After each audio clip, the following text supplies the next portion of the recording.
1. New message. Hi, hello. I'm the junior manager here at the restaurant. I'm supposed to walk you through the job as our new security guard.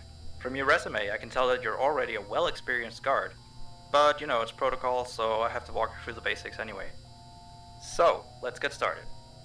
We have security cameras all around the restaurant, and if you bring up the camera panel, you'll be able to view the feed from each camera by pressing the camera buttons on the minimap.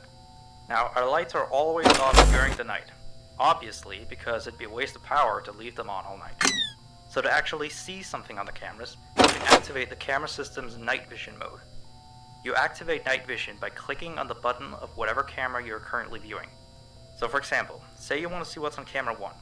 You bring up the camera panel, you click on the button that says Cam 01, and then to use night vision, you click on Cam 01 again. Once night vision is activated, you can click on any of the other cameras and view them with night vision as well. And you turn it off the same way you turn it on. Now, night vision takes more power than regular vision, so make sure you use it sparingly. Your first priority as a security guard here is to keep an eye on the animatronics. Those are really expensive machines, and we do not want them stolen. And you keep an eye on them through the cameras. We have quite a few animatronics here at Candy's. There's of course the cats Candy and Cindy, there's Chester the chimpanzee, there's the penguins, just lots I tell you. So, you also have 3 security doors in your office, each of which can be closed by pressing the door button by each door. These are here in case you're in some sort of danger, but personally I just use them to shut myself off from the world when I need a break. But don't let me be your role model on that one. You need to remember that closing these doors takes power. The longer they're closed, the more power they drain. Now, I know that sounds kinda backwards, but you have to trust me on that one. I think it's something about the doors having an automatic fail-safe feature in case the power gets cut off. So they open up if there's no more power. All I know for sure is that they do use more and more power the longer they're closed, so you don't want to keep them closed for too long at a time. Now, the reason I keep mentioning the power is because the restaurant uses a backup power generator at night, which only has a certain amount of juice in it. So anything from viewing the cameras to using the security doors takes power. You can see how much power you have left on the computer on the desk in front of you. Try not to run out of power. If you do though, you won't be stuck in the office since the doors will always open up anyway. Oh, and one last thing. The animatronics aren't completely turned off at night, so they might start walking around a bit. But just be careful not to let any of them into the office, because we have stuff in there we don't want damaged or anything. Though, don't bother with the ticket booth door. They won't attempt to get in through there. That should be all. You'll hear from me again on your next shift. Have a good night.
Hey there. I put up a note today to gather some intel on the animatronics from the other employees.